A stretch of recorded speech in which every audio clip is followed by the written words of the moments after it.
infeccioso hospedero en términos ecológicos. Probablemente el profesor Fabio Meñé ya lo demostró. Igual así yo se lo voy a mencionar porque desde ese punto de vista es algo directo con la ecología más clásica, más antigua también. Otro concepto antiguo que hay también en la actualidad, que es la triada epidemiológica, de alguna manera pone sobre la mesa la complejidad que tiene la abundancia de estos eventos. Vamos a pasar por algunos términos de colonización, infección, vamos a ver el término exportación también, y nos vamos a adentrar en las definiciones de patogenicidad, virulencia. Vamos a ver cuáles son las rutas de entrada más comunes de patógenos, los mecanismos por los cuales operan, y vamos a ver los determinantes de patogenicidad, ya sea a nivel genético, ¿ya?, y a nivel de moléculas como tal, que ciertamente derivan de la información que está contenida en los genes, y ahí tenemos varios factores de virulencia, que son los determinantes de esta capacidad que tienen estos microorganismos de ocasionar infección. Vamos a pasar dando ejemplos y ya vamos a ir mencionando algunas bacterias como para que se vayan familiarizando, ¿ya?, sobre todo varias importantes en términos epidemiológicos que las van a ir conociendo y ya después van a terminar recitándolas con harta facilidad. No sé si Javier les mencionó esto, pero la simbiosis, que es la interacción entre seres vivientes, puede tener tres escenarios básicos. Estamos hablando de interacción cercana, ¿verdad?, no comunicación a distancia. Comensalismo, ¿ya?, si es que uno de los integrantes de esta interacción sale beneficiado y el otro es indiferente, da lo mismo. Hay otra relación que es el parasitismo, en la cual ese beneficio que obtiene uno es a costa de un daño al otro. Por favor, no confundir el concepto con la clasificación de los organismos como parásitos, como por ejemplo están incluidos en el curso, ¿ya? Este concepto de parasitismo es netamente dentro de lo que es simbiosis, ¿ya?, no es clasificación del tipo del microorganismo. Y yo lo tengo destacado porque es aquí donde entran los microorganismos como patógenos, ¿verdad?, porque ocasionan un daño, ¿ya? Entonces, en este contexto de la definición de una relación simbiótica, los agentes patógenos lo que hacen es parasitar a los presos, ¿ya?, obtienen nicho, obtienen nutrientes y además ocasionan un daño. Y la última opción es el mutualismo, que es cuando hay negocio, cuando hay acuerdo, ya hay beneficio mutuo. Esto en el papel suena súper bien dividido, ¿verdad?, súper clarita la definición. En la realidad es ultra complejo, porque esto puede estar ocurriendo de múltiples y distintas maneras. O sea, ya acaban de ver, nosotros tenemos una microbiota, ¿verdad?, y que esos microorganismos de la microbiota nos confieren muchos beneficios, ¿ya?, pero bastan un par de eventos para que esos mismos microorganismos nos ocasionen una enfermedad infecciosa, ¿ya? Entonces pueden perfectamente estas situaciones ser dinámicas. Y aquí es la realidad. Ese dinamismo ciertamente tiene que ver con el hecho de que los eventos en general en biología son multifactoriales, ¿ya? A veces pasa mucho que cuando alguien da una clase o da una charla dice, bueno, lo particular de este evento es que es multifactorial. Yo no conozco el evento multifactorial, pero todo multifactorial, ¿ya?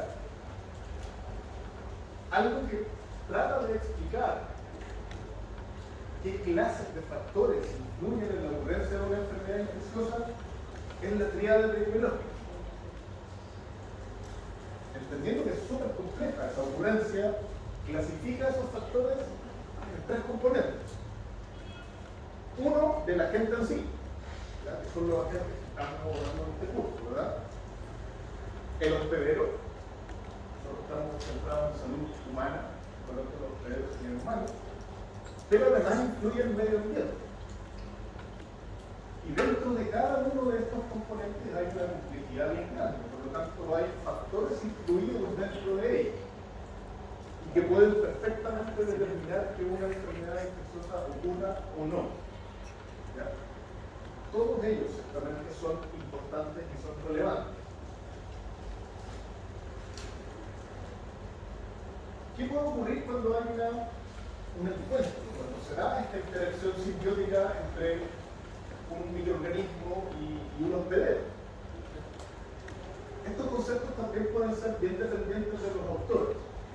Ya han habido autores que se dedican incluso a trabajar en la evolución de los conceptos. Siempre las definiciones pueden ser dinámicas. Pero nosotros tenemos relativo acuerdo en que hay un estado de colonización cuando los microorganismos se instalan en un nicho dentro de un hospedero, que puede ser un tejido en particular. ¿Ya? Y ahí viven, se replican, hacen su vida, y eso no necesariamente va a significar un daño al hospedero. Les dijeron qué tipo de relación establecía la microbiota con el hospedero. Eso se lo clasificaron. Si era mutual, comensal o ambas. En general se habla de que la microbiota con el hospedero, humano al menos, establece una relación comensal mutual. Como que se ocupan los dos términos.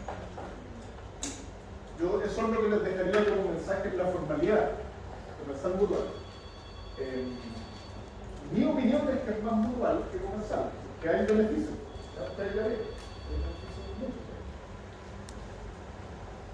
Dicho todo eso, claro, a la situación en la que estos microorganismos están colonizando, sí pueden ocasionar un daño y ya vulneran ciertas barreras. Esas barreras pueden ser estructurales, como por ejemplo algunos componentes que protegen los epitelios. ¿Ya? Los epitelios están protegidos por mucus. Si hay bacterias que son capaces de sobrepasar esas barreras, pueden ocasionar una infección. ¿Ya? Pueden superar el sistema inmunológico, resistir el ataque de las proteínas del complemento en la circulación. ¿Ya? Si eso pasa, esta colonización puede llegar a ser una infección. ¿Ya? Y esto es complejo. En algunos casos esta infección puede derivar en un estado de exportación, que eso quiere decir que el microorganismo permanece dentro de los organismos. Y eso puede significar que durante su estadía haya etapas y periodos en los que no se manifiesta la enfermedad, pero está ahí presente. Si lo ponemos en una línea de tiempo, imagínense que llega un agente microbiano al hospedero, coloniza, ¿ya? Aquí empieza todo el equilibrio o las interacciones, sobre todo en particular con la respuesta inmunológica. ¿Ya? Esa respuesta puede implicar que se elimine el agente infeccioso o bien que quede. Y a lo mejor queda en una cantidad más baja que la que se requiere para que ocasione sintomatología, pero va a quedar igual, ¿ya? Va a quedar instalado ahí.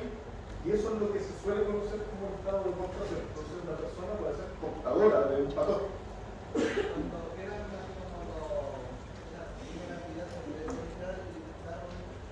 Si es que llega a darse la situación, sí. Llega a darse la situación perfecta. Entonces, claro, ahí volvemos a la idea de director. Entonces, que los factores del hospedero, por ejemplo, si uno se quiere estar parado, bajan la defensa, puede en ese momento proliferar el microorganismo que está siendo mostrado. Y por otro lado, si es que esta colonización es exitosa y el microorganismo vulnera estas barreras que mencionamos acá, se puede manifestar la infección. Y ojo que cuando ocurre la infección, empieza a haber daño. No necesariamente hay manifestación de síntomas.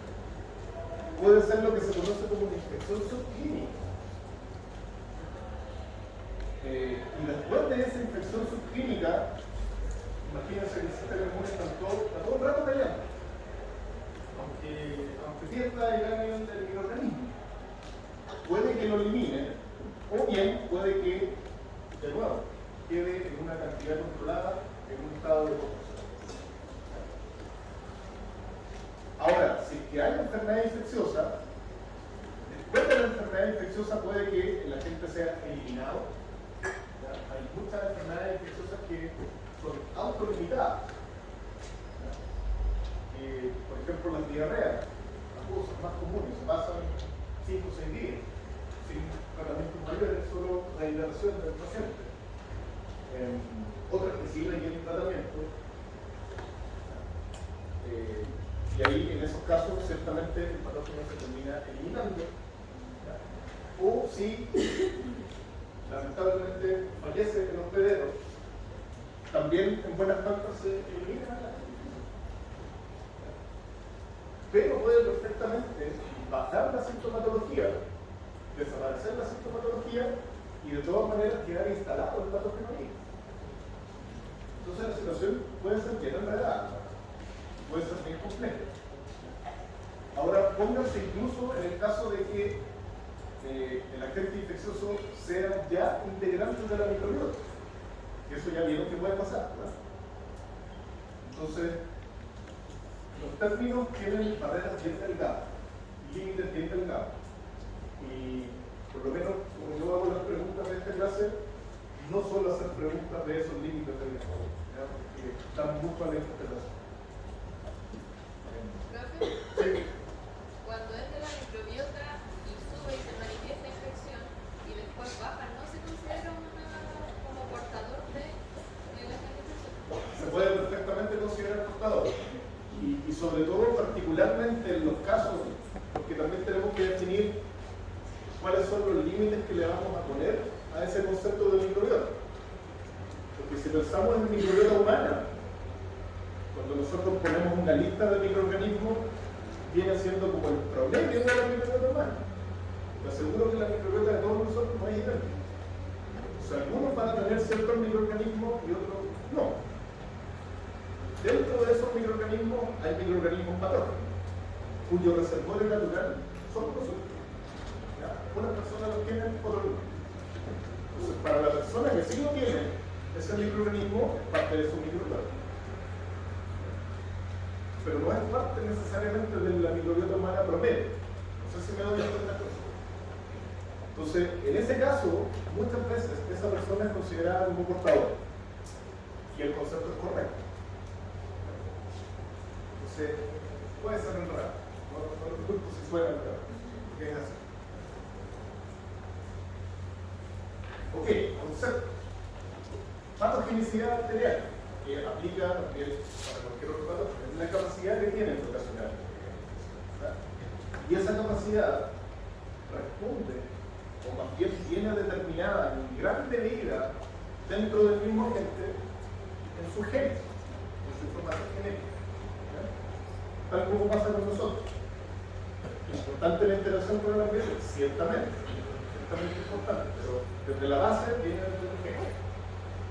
Hay una diferencia en el concepto con lo que es virulencia. A veces se ocupa como sinónimo, pero en rigor virulencia no estamos hablando de virus, ¿ya? O otra cosa, aquí no tiene que ver con virus, sino que virulencia se refiere a el grado de patogenicidad, qué tan mal, qué tan patógeno es. Y eso es algo que se puede generalmente medir. ¿Ya? Pruebas de laboratorio o ensayos clínicos, se puede evaluar y se puede definir ese grado de virulencia. Las rutas de entrada, y esto también aplica para otros patógenos, no necesariamente bacterias, suele asumirse que son las que tienen contacto o comunicación con el ambiente. ¿Ya? Porque desde allí es donde generalmente los adquirimos. La vía cutánea, si es que tenemos heridas, por ejemplo, y además puede ser una etapa transitoria a que después ingrese por vía respiratoria, muy reconocido en el caso de los virus respiratorios, la vía digestiva, las vías químico-binarias, y también considerar otros dos casos. Uno que es la transmisión vertical, que es la que ocurre por transmisión desde la madre al feto o al recién nacido. Y también considerar las infecciones endógenas, que son las que ocurren ocasionadas por integrantes de la microbiota. Ahí clásicos son los ejemplos de los cambios de linfa, ¿verdad? La microbiota que está instalada en un sitio, si se mueve a otro, puede ocasionar una infección. Y eso es considerado como una infección endógena, o sea, el agente infeccioso estaba en ese individuo, en ese hospedero.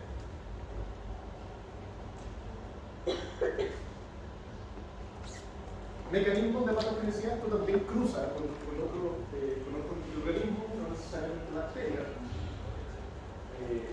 Invasividad, toxicidad, hipersensibilidad. La invasividad se refiere a la vulneración de barreras inmunológicas. Yo le agregaría las físicas también a lo que está escrito allí, porque justamente implica invasión de tejidos del hospedero. Eso quiere decir que atraviesa la red. Ahí, en ese sentido, hay dos niveles en los que se puede hablar de invasividad. Hay patógenos que, por ejemplo, llegan al intestino y permanecen por fuera de las células epiteliales en el intestino.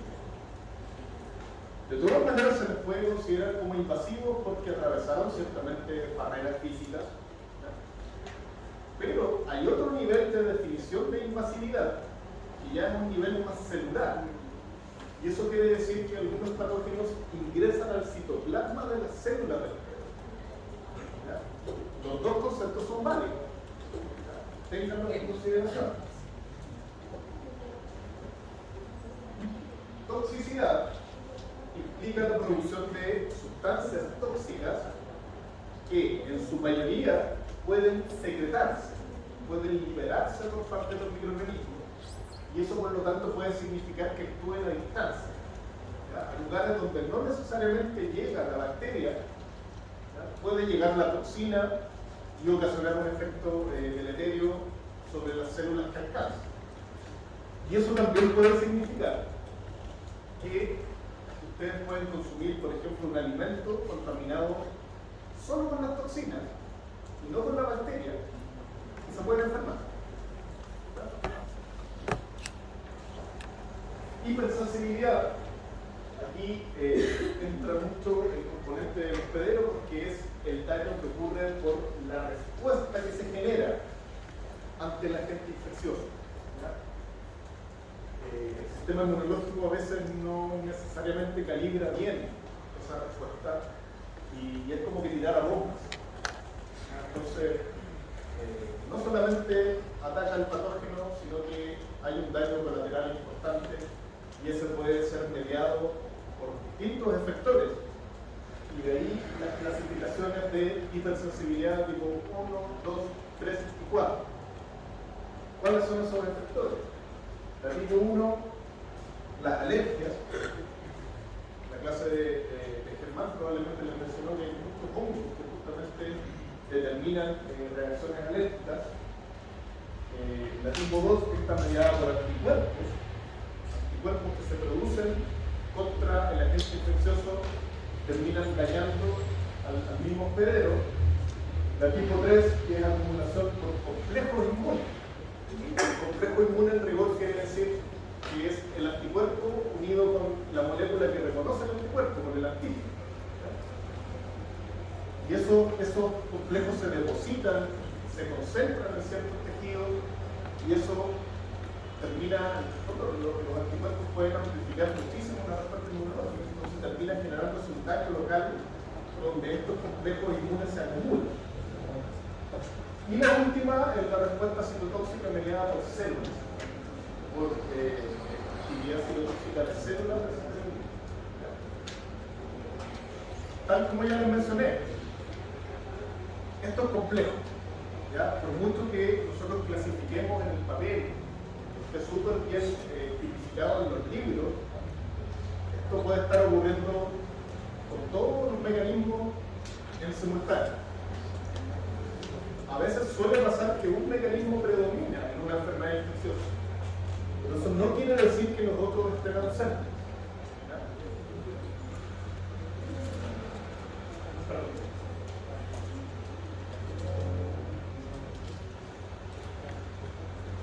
Ahí.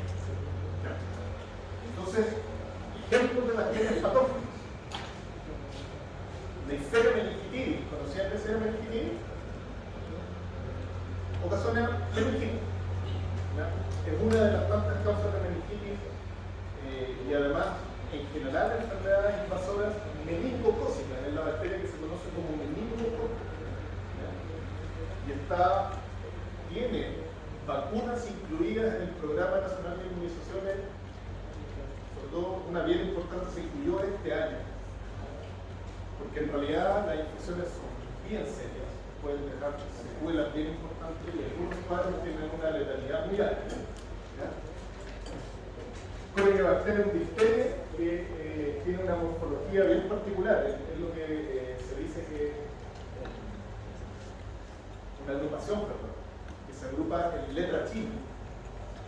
Imagínense cómo describir y tipificar una agrupación en letras chinas. No es simple, no es tan simple al menos como tipificar una agrupación en racimo o en cadena, mucho más fácil de observar. Esta es más compleja, ¿ya? Y produce la diphtheria. También tiene vacunas incluidas en el Programa Nacional de Inmunización. Pseudomonas aeruginosa, una bacteria mayoritariamente intrahospitalaria, produce infecciones asociadas a lesiones de salud. No tiene vacuna. La problemática grande con esa bacteria, y con varias otras también, es que ha desarrollado múltiple resistencia a los antimicrobianos.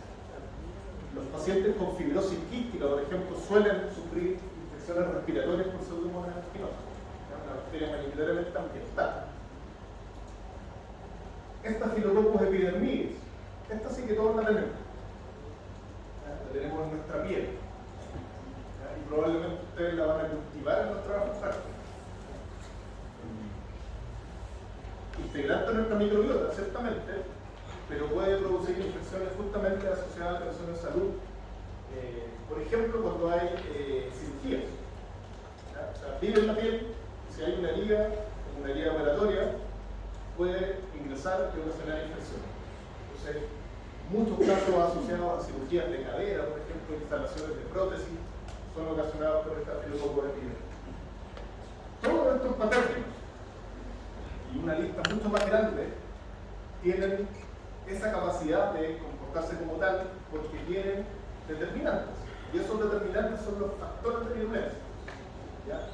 Que mayoritariamente se les llama así a las moléculas, ¿ya?, que son importantes para que el patógeno ocasione el daño a la enfermedad. En algunos casos también estrategias. Vamos a ver ahí cuál es la diferencia. La lista de factores de virulencia: adhesinas, cápsulas, sistemas de captura. En general uno habla de sistemas de captura cuando se refiere a sistemas de captura de iones, enzimas líticas, invasinas, toxinas. Aquí hay una estrategia: el mimetismo molecular. Y otra última molécula que es que son los superantígenos. Varias de estas ya las mencionamos en la primera sesión y probablemente Germán se las mencionó recién para el caso de los hongos porque funcionalmente son equivalentes. La parte genética. Yo les había dicho que los genes se pueden transferir de manera horizontal. Y es así justamente como han emergido bacterias patógenas. Y hasta les mencioné algunos de los elementos que se pueden transferir, ¿ya? Esta figura muestra, la voy a describir súper a grosso modo, la evolución que se ha propuesto para las cepas patógenas de Escherichia coli. Escherichia coli es una bacteria que la tenemos todas en nuestro intestino. Puede ser comensal, puede ser mutual, pero bajo ciertas circunstancias puede ocasionar infecciones. Y esas infecciones son ocasionadas por tipos particulares de Escherichia coli, que adquirieron factores de virulencia porque recibieron genes de virulencia contenidos en elementos móviles como estos, que son los plásmidos, los fagos, los tramposones o los integrones, que son elementos genéticos más pequeños, que suelen estar contenidos en estos otros, en los fagos y en los plásmidos. Y además, unos elementos que son más extensos, que se llaman islas genómicas. Esas islas genómicas, cuando contienen genes de virulencia, se llaman islas de patogenicidad. Son segmentos que pueden tener 40 genes, y muchos de ellos son genes de virulencia. Entonces, claro, así se han evolucionado las E. coli comensales a E. coli que producen disentería. La disentería es una diarrea con sangre. La diarrea acuosa, una enfermedad que se conoce como el síndrome hemolítico urémico, que es una infección al riñón. La infección urinaria, Escherichia coli es primera causa de infecciones urinarias. Y meningitis. Todas estas variedades son distintas, porque han ido adquiriendo factores de virulencia distintos. ¿Cómo se transmiten estos elementos? Por lo menos en bacterias. Algunos mecanismos se dan también en hongos. En el caso de las bacterias, una opción es la transformación. Y eso quiere decir que el material genético lo recoge una bacteria desde el ambiente porque otra lo liberó. Esta vendría siendo la bacteria dadora que liberó ese material genético y hay una célula o una bacteria recipiente que lo captó. La naturaleza de ese material genético puede ser cualquiera. Puede ser un trozo de cromosoma, puede ser un genoma de un fago, puede ser un plásmido, y esos pueden contener transposones, islas genómicas, etc. Normalmente las bacterias liberan ADN, eso se ha visto que es. Otro mecanismo es la transducción, que es la transmisión de fagos de virus que infectan bacterias. Entonces, este virus que está acá en la figura puede salir de una bacteria que ya está infectada e irse a una que no está infectada, infectarla y por lo tanto transmitirle su material genético. Una tercera opción es la conjugación.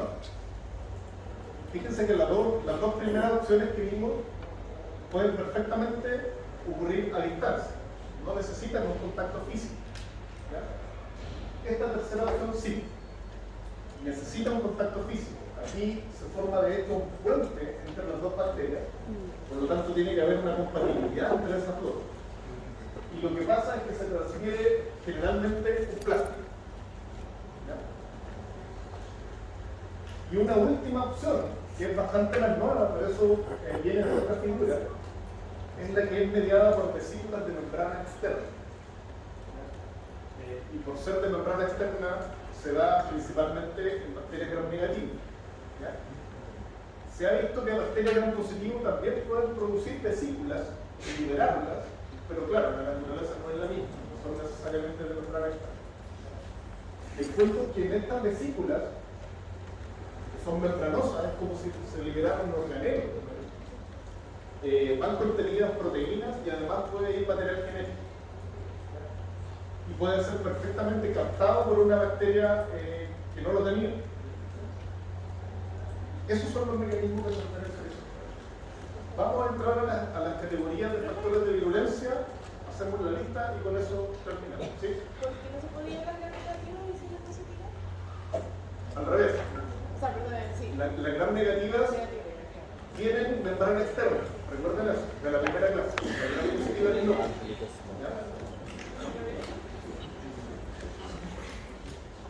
Adhesivas son estructuras de superficie. Por ejemplo, las fibras están incluidas aquí y determinan capacidad de adherencia. ¿Ya? Puede ser adherencia a superficie, puede ser adherencia a células, adherencia a epitelio o adherencia a otras bacterias, a otros microorganismos. Dado eso y dado el hecho de que esas adhesinas pueden ser muy diversas, se considera que estas adhesinas son las que determinan el tropismo. Eso quiere decir que una bacteria ocasiona infecciones en ciertos sitios y no en otros. ¿Ya? Ciertamente hay variabilidad en eso, y versatilidad, hay patógenos que pueden ocasionar infecciones en distintos sitios, ¿ya? Bien diversos. Pero generalmente no en todos. ¿Ya? Aquí algunos ejemplos de eso. Entonces, esto depende en el fondo de interacciones adhesinas-receptores. Estas adhesinas tienen que encontrar los receptores adecuados en el tejido que están infectando para que esta infección resulte exitosa. Tropismo quiere decir que está dirigido a ciertos lugares, ¿ya? Y no a todos. Exacto.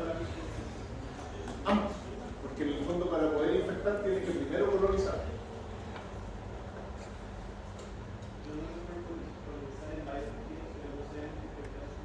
Exacto, pero para poder infectar tiene que haber primero colonizado. O sea, puede colonizar, imagínate una línea de tiempo. Colonizó 3 sitios y a lo mejor ninguno de ellos hay infección, pero colonizó un cuarto y ahí sí hay infección. De todas maneras, si hubo infección, primero tuvo que haber colonizado. Es así. Para todos, porque para colonizar igual necesitan las adhesivas. Súper comprensible la duda, porque uno puede pensar, ¿las adhesinas son solo para la infección o también sirven para la colonización? Y la respuesta es para ambas. En el fondo la bacteria, lo que las adhesinas le permiten es instalarse, y eso es colonización. Si le quitamos la colonización, no va a ocurrir la infección. Entonces igual es un determinante de la infección. ¿Sí? Ya.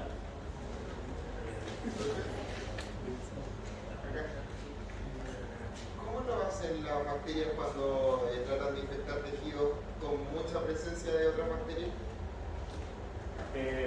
Porque por ejemplo en tejidos que no hay bacterias como en los pulmones es más fácil porque llegan nomás y se instalan, pero... Sí, desde ese punto de vista puede ser más fácil, tampoco va a ser tan simple, pero claro, en el caso de que ya haya microbiota instalada y que ya vieron ahí esa función de interrupción que se suele denominar como interferencia bacteriana, interferencia microbiana, los desafía a ser buenos competidores. O sea, si llega el patógeno a un lugar donde hay microbiota, tiene que, por ejemplo, ser muy buen colonizador. Muchas veces producir péptidos o compuestos antimicrobianos que afectan al resto de las bacterias que están allí. O por las toxinas, desordenar la estructura del tejido que están allí. El hecho es que ocurre.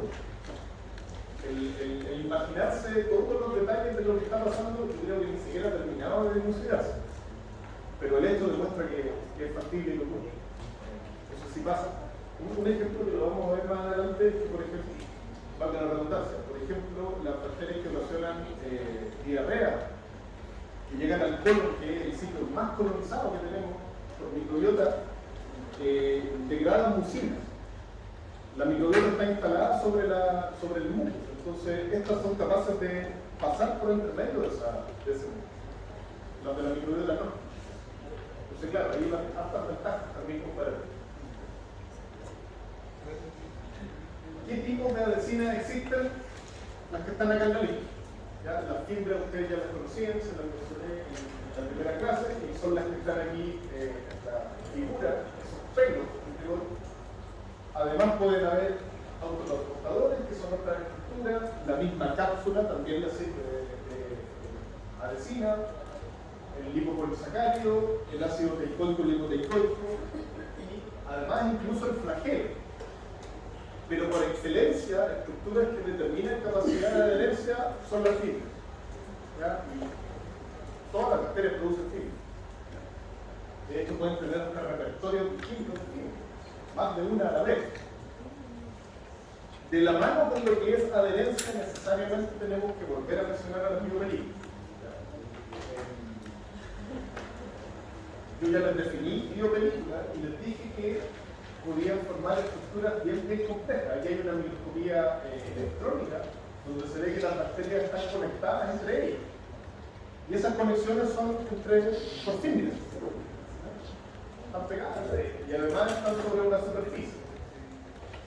Entonces, claro, aquí lo que pasó es que llegaron unas poquitas bacterias en un principio, que son las fundadoras, que empezaron a reproducirse y producen esta matriz que es adherente, que es pegote, donde se van a instalar todo el resto de las bacterias que quedan. Y esto toma toda una estructura que puede llegar a ser bien sofisticada. Está respondiendo un poco esto. Ahí está. A formar biopelículas planas, o bien con forma de champiñones, por ejemplo, como los cuerpos fructíferos de los hongos, o, por ejemplo, estas que tienen columnas. Entonces, a eso me refería. Yo les decía que hay algunos autores que consideran que las bacterias sí pueden ser pluricelulares, porque forman estructuras súper complejas y que da la idea de que son súper definidas. O sea, que las bacterias como que supieran cómo estructurarse. Evidentemente ese saber va a depender de la interacción con el medio ambiente. Y biopelículas vamos a encontrar a distintos niveles, como probablemente se puedan formar a distintos niveles, y eso ustedes lo van a experimentar ciertamente en su vida profesional. La cápsula, que es esta matriz de polisacáridos que recubre a la bacteria por sobre la pared celular, que es un mucoide, pegote, adherente, otorga resistencia ante el sistema inmunológico. Esto implica a la fagocitosis y a los factores solubles que les cuesta penetrar en el fondo a la bacteria, pero además confiere capacidad de adherencia en el bacteria-bacteria. Yo ya les mencioné que esto sirve además como instancia de clasificación para reconocer algunas bacterias, sobre todo a nivel intraespecie. Y aquí está el caso de las variedades de Escherichia coli en base al grupo K por cápsula. Y además, por otro lado, han sido sus componentes utilizados como fórmulas para vacunas. Varias bacterias pueden producir cápsulas, incluida por ejemplo la Neisseria meningitis. Los sistemas de captura son compuestos, si uno quiere hacer el símil, como la hemoglobina. La hemoglobina es capaz de formar complejos con el hierro, y por lo tanto capturarlo. Bueno, estos sistemas de captura o estos sideróforos pueden hacer lo mismo, porque las bacterias como seres vivientes van a necesitar iones que funcionan como cofactores enzimáticos para procesos súper básicos, como la replicación del material genético. Entonces lo que hacen es, en el nicho donde están instaladas, en el fondo competir por la disponibilidad de esos iones. Y varios compuestos de los que están acá han demostrado tener afinidades súper altas por hierro, por magnesio, incluso más que la hemoglobina. Entonces son súper hábiles en la captura. Estos sistemas, en rigor, se les dice sistema porque, claro, estos son los compuestos, pero tienen todo un sistema de producción y además un sistema de liberación y de captura de vuelta. Es como que los secretan. Una vez que se secretan, estos compuestos capturan el hierro y después las bacterias los tienen que internalizar. Entonces no es un proceso simple. Me interesa más que entiendan el concepto, que se aprendan los nombres de cada uno de memoria. Es la idea, el mensaje de que pueden capturar iones.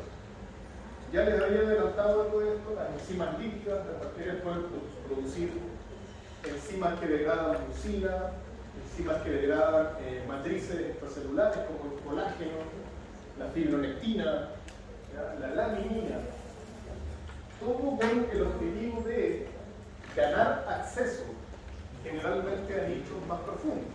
¿Ya?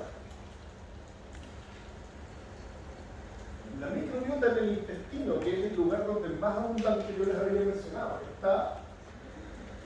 no está más bien en contacto directo con las células epiteliales.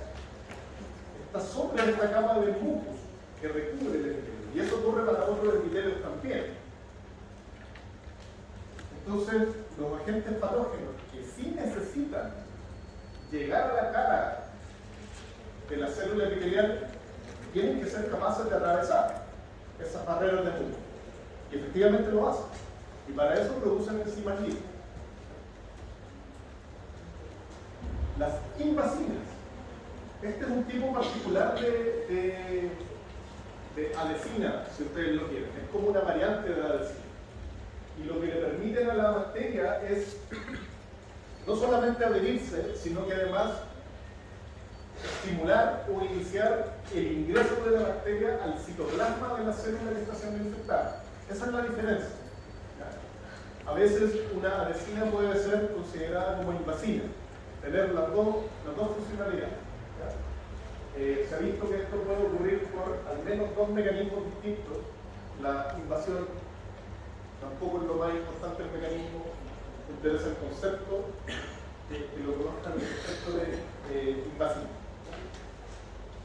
Toxinas, en general, son compuestos proteicos y podemos hacer una clasificación en general, pero no exclusivamente, hay toxinas que no son proteicas. Podemos hacer una clasificación de acuerdo a si la bacteria la secreta o si es un componente estructural que permanece asociado a la bacteria. Cuando la secreta, que son la gran mayoría, se les conoce como exotoxinas. Y cuando son parte de la estructura son endotoxinas. Ahora, da la casualidad que las endotoxinas en rigor es una sola. Y es el LPS de la gran negativa. Esa es la endotoxina. Y claro, es parte, ustedes ya lo vieron, de la pared celular de la bacteria gram negativa. Y se puede hacer una comparativa entre las propiedades toxigénicas que tiene cada una de estas categorías y establecer algunas diferencias. En general, las exotoxinas son proteínas, pueden ser producidas por tanto gram negativo, gram positivo, LPS solo gram negativo, ya vimos que es un compuesto diferencial, la exotoxina secretada, la exotoxina paracelular. La toxicidad suele ser más alta en las exotoxinas, ¿verdad? Y más baja en el caso de la endotoxina. La estabilidad térmica, por el contrario, es más baja en la exotoxina. Eso quiere decir que si se calienta una preparación de exotoxina, pierde su actividad toxigénica. No así en el caso de las endotoxinas. Y otra diferencia importante es que las exotoxinas suelen ser más específicas, reconocen receptores, y por lo tanto, tal como pasaba con las adhesinas, aquí hay un tropismo. Infectan en ciertos sitios y no en todos. Y por lo mismo se les han dado algunos nombres particulares dependiendo del lugar en el que actúan. Así hay neurotoxinas, nefrotoxinas, enterotoxinas, y así podríamos seguir. Por el contrario, el LPS puede tener efectos sobre diversos sistemas celulares. ¿Ya? Aquí solo algunos ejemplos, no vamos a detenernos en esto. Solo una pasada rápida, aquí hay una toxina que se pega en la superficie de la célula y ocasiona una serie de transducción de señales que determina que se abran canales iónicos de membrana. Se abre ese canal iónico y sale el electrolito y sale agua, y eso a nivel intestinal es una diarrea. Por lo tanto, esto es la acción de una enterotoxina el ejemplo que está puesto acá es el ejemplo de la toxina del cólera. Que en la enfermedad del cólera un paciente puede perder 1 litro por hora, litro de agua por hora. Eso es una deshidratación terrible. O sea, se muere justamente por el efecto de la deshidratación. Y en el caso de la endotoxina, el efecto de la endotoxina es más bien conectado muy de la mano con la hipersensibilidad, porque depende mucho del sistema inmune. Hay una reacción inflamatoria, que es la que determina el daño. Que es lo que justamente está especificado en esta ecuación. Ya que queda un poquito, sí. Perfectamente puede ser considerado, sí, porque hay un daño mecánico al tejido. Perfectamente puede ser. Muchos de ellos son considerados. El mimetismo, que es el que habíamos mencionado como estrategia, tiene relación con que la respuesta inmune que se gatilla contra el patógeno afecta al mismo cerebro. Es una especie de autoinmunidad. ¿Ya? Y eso puede ocurrir porque algunos factores de virulencia o componentes de la bacteria que está infectando, en este caso el Campylobacter jejuni, como ejemplo, se parecen mucho estructuralmente a algunos compuestos que forman parte de tejidos en el cerebro. Aquí, por ejemplo, el líquido A, que es parte de la membrana externa, se parece mucho a un componente de los axones en las neuronas. Entonces, ¿cuál es la ruta? ¿Cuál es la vía? Como parte de la respuesta inmune a la infección, se generan anticuerpos contra el Campylobacter y por el hecho de la similitud molecular, esos mismos anticuerpos afectan al componente neuronal. Y lo que se produce en el paciente es una parálisis, ¿ya? Por el daño neuronal. ¿Han escuchado del síndrome de Guillain-Barré? Es un síndrome, o sea, imagínense que la bacteria Campylobacter jejuni se puede contraer por comer pollo mal cocido. Imagínense la consecuencia que podría llegar. Por suerte, los casos son pocos, relativamente raros.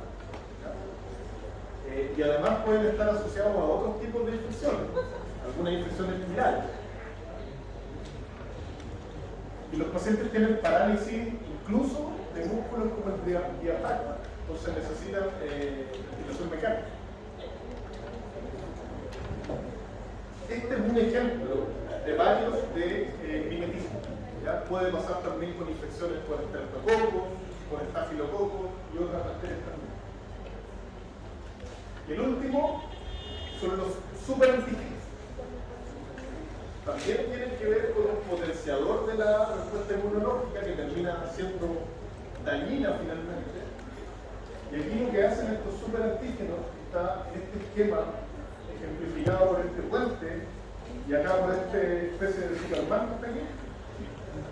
Lo que hace es estabilizar la unión del linfocito T, que es del sistema inmunológico, con la célula que le presenta los antígenos. Eso es un proceso natural dentro de la respuesta inmune, necesario dentro de la respuesta inmune, pero si es muy sostenido ese contacto, la respuesta se amplifica a niveles insanos.